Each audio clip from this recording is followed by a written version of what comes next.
All right, I'm over Gordon Tronson's house, and everyone knows that I think Gordon Tronson is a crazy person. He puts so much pressure on himself, it's ridiculous. In 6 weeks, these 3 cars have to be to SEMA. In 6 weeks. 3 of these cars have to be to SEMA. This isn't none of them even run yet. Gord, this isn't even a challenge. Like, I don't think it could be done, honestly. We're talking 6 weeks, and if it doesn't get done, I don't think you should kill yourself over it, but I think this is insanely ridiculous that you're doing this. And he has a full-time job. Cable guy! And you have a full-time job. Yeah, you have a full-time job. You do all this yourself, except for the few Kiwis that come around and help every once in a while, and those are the only guys tough enough to come and help. I've been here, and I only slow you down because I'm the worst mechanic ever. But just tell me what we're going to do an update every 6 weeks, or I'm sorry, every week until we get there. But just tell me what you got going on here. Well, this one here is my 32 Ford. It's got a 3-inch chop. I believe it's 3 inches. Got one of my traditional 4.6 Ford double overhead cam 4-valve. I believe I'm the only guy using these motors. No, I think I've seen one in a hot rod in all the last 20 years. This one here is going to be like the rest of them. It's going to have a supercharger. But the real cool factor on this one is going to have a triple carb setup. Tri-power, 6-pack, whatever you want to call it. It's going to have 3 2-barrel carburetors with nice little helmet air cleaners. It's going to look pretty damn cool. It does. You sent me a picture of it. It does look cool. And behind it, we got a late model Mark 8 Lincoln, same as the engine, the transmission. And on the floor here, if Chris wants to take a little peek, this is what they call a little computer controller, and it's by Powertrain Control Solutions. And they build all this stuff for late model transmissions. So that's all the computer, all the wiring. And here's a really trick thing. I've never even seen one. I didn't even know they had it.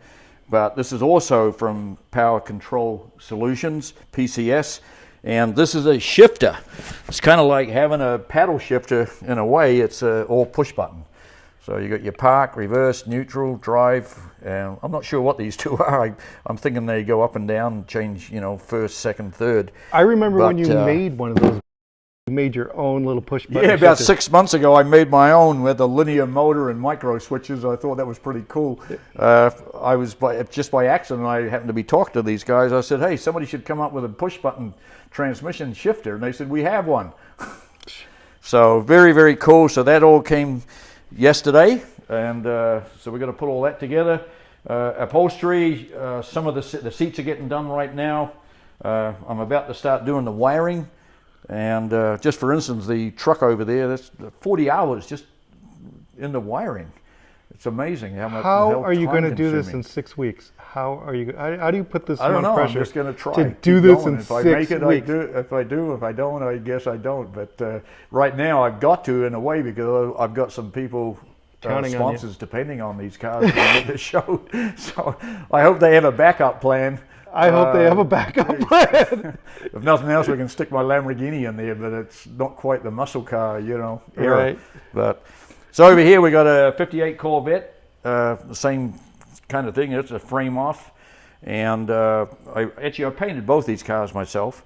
Nobody builds cars and paints them themselves. Not too often, Nobody builds cars. The only thing I don't do right now is the upholstery, and I think if I had an industrial sewing machine, I'd probably do my own bloody upholstery as well. But this here was pretty cool. It was actually, I bought it as a basket case, but the gentleman had started it years and years and years ago, and unfortunately he passed away. He worked at Area 51, by the way, which is kind of interesting. And so I bought it off the wife. And anyway, so we're putting all this back together, and hopefully it'll be ready for the show. In 6 weeks. Yeah, there's nothing to it. Just the wiring. I mean, I love wiring, but it's slow and tedious. But once I get all the wiring figured out, haven't fired the engine, of course, but it's all ready to go. Transmission's all in it, all the new chrome and everything. So it's all here. It's just a case of putting it all back together. And the truck it does actually.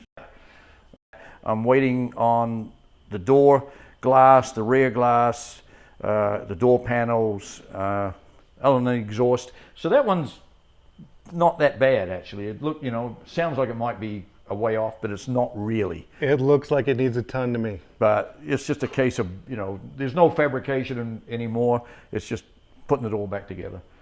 And most of it is back together. The dash is all in, the gauges are in, the engine's in, the engine is fired. So, pretty close on that. So what year truck? That's a 1956 Ford F100. What year vet? 1958. And your hot rod? 1932. So the thing about this one in particular, you have to hand make everything because there's no aftermarket parts made for these motors.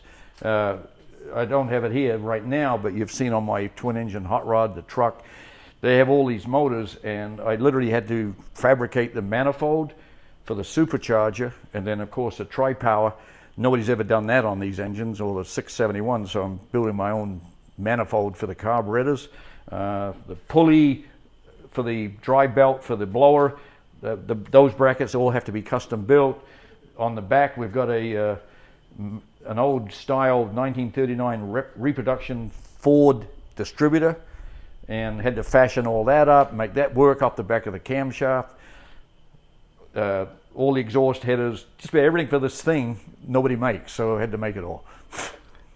Incredible. Well, I'll be back once a week until SEMA, and let's see how it goes. Yeah, man. yeah, that'll be fun. Yeah, Pretty exciting. You take on too much. I sound like your mother, because that's what my mother always tells me. You take on too much. Yeah, but hey, you know what?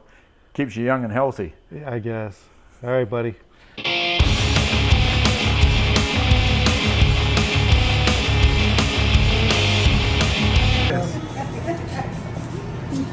You're going to put it on YouTube, TikTok? Sure I am. I like that. That's perfect. We're throwing that in there.